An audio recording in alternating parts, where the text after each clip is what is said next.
Hello and welcome to TVN View. I'm Sunita Goyal. We have an important story to share with you. Bharat और चीन के विकास और अर्थव्यवस्था के इस त्वरित विश्लेषण में आपका स्वागत है।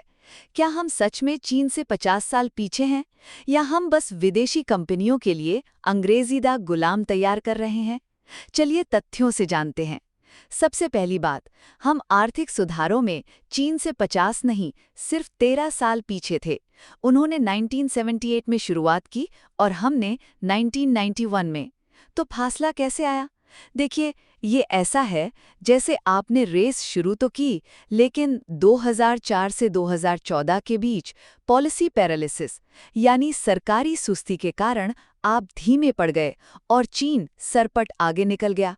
दूसरा पॉइंट हमारी शिक्षा से जुड़ा है। टॉप 10 ग्लोबल यूनिवर्सिटीज़ में आज भी अमेरिका यूके का ही दबदबा है और हमारे आईआईटी भी तेज़ी से ऊपर आ रहे हैं। तो दिक्कत कहाँ है? दिक्कत रिसर्च बजट में है। चीन अपनी जीडीपी का 2.4% रिसर्च में लगाता है और हम बस 0.7% पर अटक कर डिग्री और भारी पैकेज के पीछे भाग रहे हैं। और अंत में हमारी अंग्रेजी मानसिकता। हमने मान लिया कि अंग्रेजी बोलना ही ज्ञान है, जबकि चीन जापान ने विज्ञान को अपनी भाषा में अपनाया। इसी सोच ने हमें दुनिया का बेहतरीन आईटी वर्कर तो बना दिया, पर हम अपना खुद का गूगल या एप्पल नहीं बना पाए। हालांकि सच ये भी है कि चीन ने इस तेज रफ्तार की कीमत तानाशाही और बूढ़ी होती आबादी के रूप में चुकाई है, जो हम बिल्कुल नहीं चाहेंगे। तो कुल मिलाकर बात यह है कि हमारा लोकतांत्रिक ढांचा फैसले लेने में भले ही धीमा हो, पर यूपीआई और इसरो ने साबित किया है कि हमारा मॉडल टिकाऊ है। हमें चीन से उनकी रणनीतिक सोच सीखनी है और नौकरी मांगने वाले से रोजगार देने वाला बनना है। तो सवाल ये है, क्या हमारी नई शिक्षा नीति एनईपी हमें इस अंग्रेजी की गुलामी और रट्टू तोता संस्कृति से बाहर निकाल पाएगी? पेश है चीन की चकाचौंध के पीछे छिपे काले सच का एक त्वरित सार।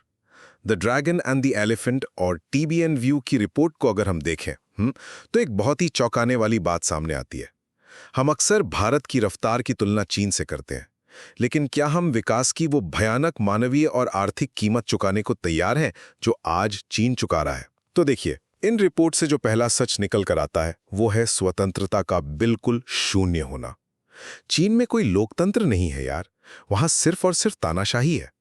वहां कोई भी मंच खड़ा होकर सरकार से सीधे सवाल नहीं पूछ सकता। जरा आप ही सोचिए, क्या आप बिना सवाल पूछे ऐसी घुटन में रहना बर्दाश्त करेंगे?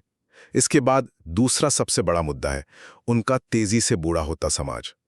दशकों तक चली उनकी उस क्रूर वन चाइल्ड पॉलिसी के कारण चीन आज दुनिया का सबसे तेजी से बूढ़ा होने वाला देश बन गया है और उनकी कामकाजी आबादी लगातार सिकुड़ रही है।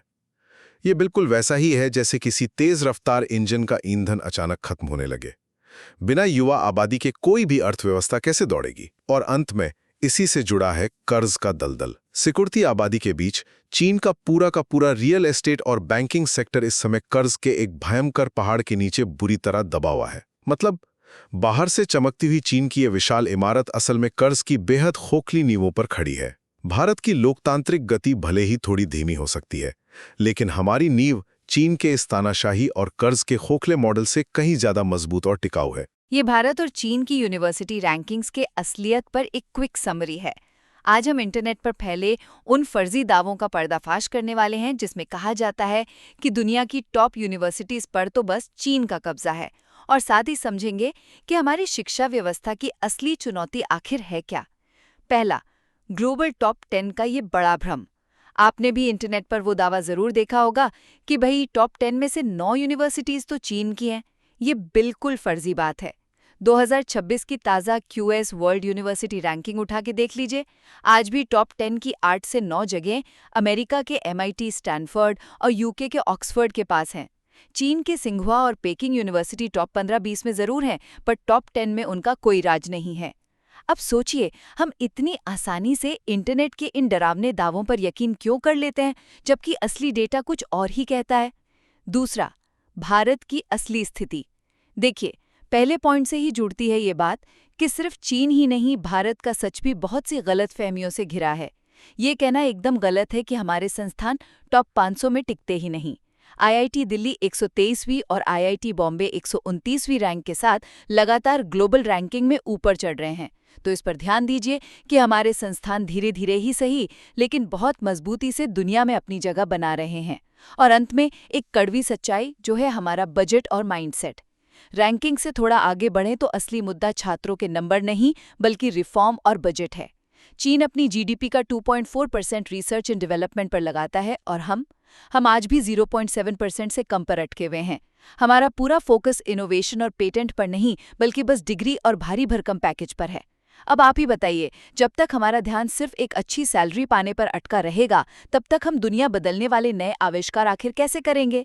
कुल मिलाकर हमें रैंकिंग्स के इन झूठे डरों से बाहर निकलकर अपनी शिक्षा व्यवस्था में सिर्फ डिग्रियों के बजाय इनोवेशन और रिसर्च के बजट पर ध्यान देने की बहुत सख्त जरूरत है। पेश है चीन की चकाचौंध के पीछे छिपे काले सच का एक त्वरित सार।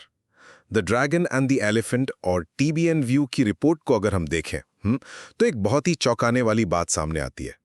हम अक्सर भारत की रफ्तार की तुलना चीन से करते हैं, लेकिन क्या हम विकास की वो भयानक मानवीय और आर्थिक कीमत चुकाने को तैयार हैं जो आज चीन चुका रहा है? तो देखिए, इन रिपोर्ट से जो पहला सच निकल कर आता है वो है स्वतंत्रता का बिल्कुल शून्य होना।